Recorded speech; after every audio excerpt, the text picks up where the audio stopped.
Here we are again, folks, with another all-killer, no-filler episode of new metal releases to check out. Now, this past month has been filled to the brim with many awesome releases from the big names in the scene, from Behemoth through to Ice Nine Kills, Atreyu, and beyond. However, the artists I'm about to cover today definitely blew many of those releases out of the water, and considering the fact that just about every other metal music channel and news outlet will be covering those releases, I thought it would only be fair to highlight some of the more overlooked releases of these past few weeks. Ladies and gentlemen, welcome to yet another episode of new metal releases to check out, and boy are you all in for a real treat. Roll the intro.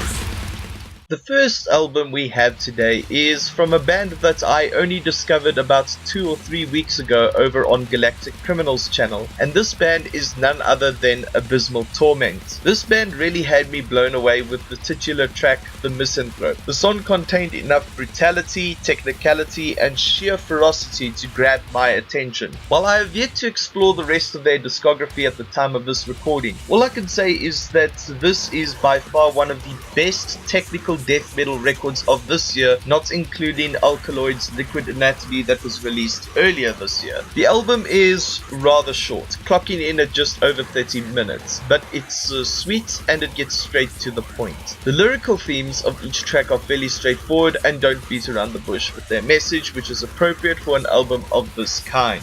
Both vocalists are extremely talented and they both deliver an incredibly strong performance. The deep guttural growls and the contrasting high screams that continue to swap between them really adds a unique dynamic to the music and its overall soundscape. Granted, you can't really tell the difference between the two of them as they both have similar vocal styles and techniques, but it certainly creates a more organic quality than the usual layering technique that tends to happen when bands with only one vocalist mix their vocal tracks together in the production. Speaking of production, this album is exceptionally well produced and still manages to retain that violent and ferocious death metal spirit and atmosphere despite not using the typical production style of the old guard bands like Cannibal Corpse, Death or Dying Fetus. The only bands I can think of who have a similar sound to this would be bands like Cryptopsy and Miseration respectively. The drums pound your ears with sheer raw power, precision and speed, while a variety of very technical and sweeping riffs will leave you with the sudden urge to just go mad and crowd kill anyone and anything in the mosh pit.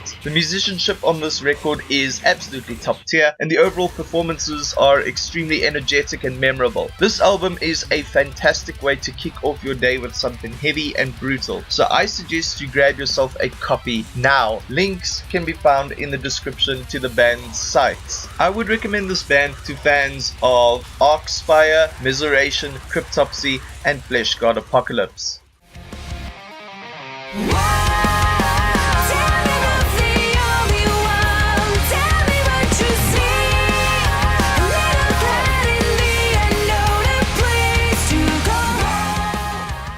Our second album is without a doubt one of my most looked forward to releases of this year, aside from Zardonic's Become, which I reviewed in the last episode. For those of you who aren't aware, Season of Ghosts is a band formed by former Bloodstained Child vocalist Sophia Aslandes, and this is their second full-length album since they made their debut in 2015 with The Human Paradox. This album is very different in comparison to The Human Paradox in many many aspects. While the Human Paradox carried on many of the melodic death metal elements from Sophia's time in Bloodstained Child mixed with Zombie Sam's horror-inspired industrial sound and songwriting, A Leap of Faith takes on a more upbeat tone that takes a lot of influence from both modern melodic metal and J-rock in both its songwriting, mixing, and production. This isn't a bad thing, mind you. It's actually something that I found not only to be refreshing, but it shows that the band are now ready to take on their own distinct sound and, as the album title suggests, take a leap of faith.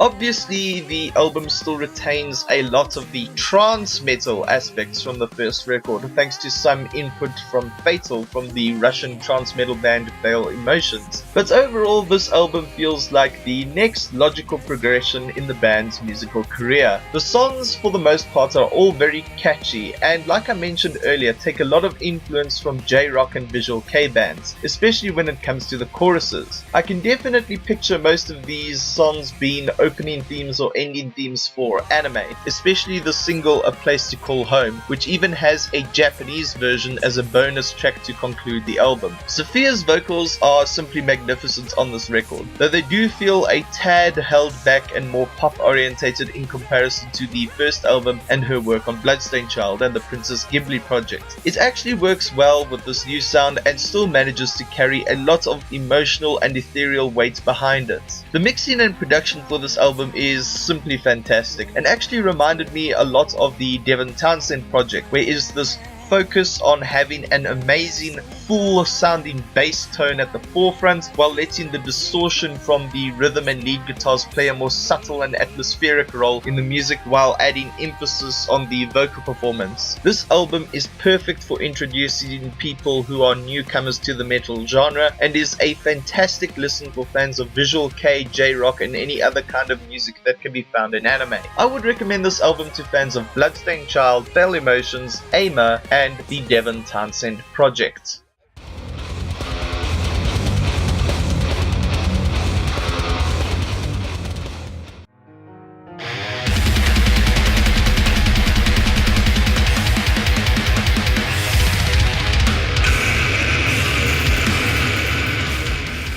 Now this one is not only a release that I was very much looking forward to since it was announced, but it's also one of the more unique records out of all the ones I've covered so far on the show. This record is a split EP that is a collaboration between US-based slam grindcore projects Cheerleader Concubine and Chinese slam band Dehumanizing Itatrain Worship, whose debut EP, Yusek, I had already reviewed back in 2017. The first half of this album is performed by Cheerleader Concubine, and the music is your typical grindcore stuff for the most part in terms of songwriting. The production is very fuzzy and static. The vocals also seem to play more of an atmospheric role in a lot of the songs, but nothing about them particularly stands out. There's also the fact that the band makes use of clip samples of what sounds like it comes from various hentai shows, which I get fits their whole hentai guru based imagery, but for me it comes off more as comedic than anything I can take seriously. Despite all of that, I actually liked the drumming and the way the songs were written. A lot of them were able to transition smoothly between tempos, and there is something about the guitar tone that brings this element of impending doom to whoever the protagonist of each song is. The second half of the EP is of course performed by Dehumanizing Itatrain Worship, and they absolutely nailed it out of the park with this one. Their sound is definitely a lot heavier here than on their first EP. I also love how they still managed to weave in melodies from the songs found on the Love Live anime along with their own unique brand of slam songwriting. Kiryu's vocals have definitely improved in the short space of time it's been since their solo debut EP. But if there is one thing I would change about them, it's the fact that they are placed way too much in the forefront in the mix, which actually results in his pig squeals making your ears ring due to them being pitched extremely high over the instruments. Otherwise, the rest of his delivery is on point. Also, I don't know who the drummer for the band is, but man, can that dude actually lay waste to any drum set you put in front of him. A lot of his style and technique reminds me of the drummer for Flesh God Apocalypse, whose name escapes me at the moment, and he is able to seamlessly move from blast beats, to double kicks and to normal drum patterns at a moment's notice. One other thing I loved about the songwriting is the fact that the band aren't afraid to incorporate some acoustic moments, piano keyboard intros, and of course your typical anime audio clips. The mixing and production is of course of a lot higher quality than that of the first band. So if you are listening to this EP on earphones or headphones, just be sure you have your volume at a decent level while listening to this, or you might find yourself with hearing loss since the contrast is rather jarring. So if you are into anime and are a music nerd who likes to listen to very obscure stuff at the same time, then this EP is for you. I would recommend this EP to fans of Vulvodynia, Ingested, Cattle Decapitation, and Waking the Cadaver.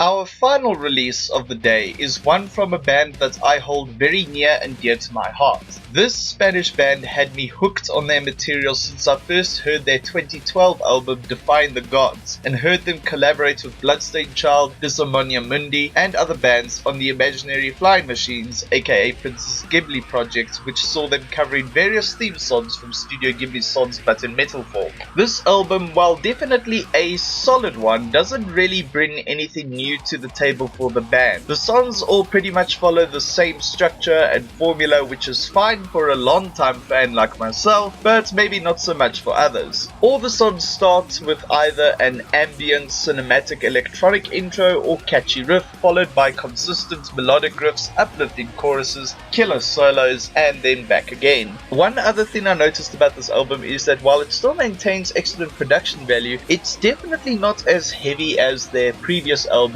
End versus Beginning. Another thing I found lacking in this album is the subtle atmospheric qualities and textures that Defying the Gods had. But to the band's credit, the songwriting and general excellent performances on vocals and instrumentals prove that this band is evolving and is capable of just about anything at this point in time. This is a must listen for fans of melodic death metal everywhere. I would recommend this album to fans of In Flames, Soilwork, Scar Cemetery, Night Rage, and Central Disorder. Thank you all for watching. I do hope you enjoyed this episode. If you like what it is that I do here on the channel, then be sure to hit subscribe, drop a like, a comment, and share this video with your friends. Don't forget to hit that bell icon as well so that you can be notified as to when I upload. You can also help me out by purchasing merch from my merch store or by donating to my monthly Patreon. Links in the description. Finally, if you would like to keep up to date with news, memes, and other content that I post, then be sure to follow me on my relevant social media accounts, which you can find also in the description. Thanks again, and until the next video, take care of yourselves, and as always, have a kick-ass day. Cheers.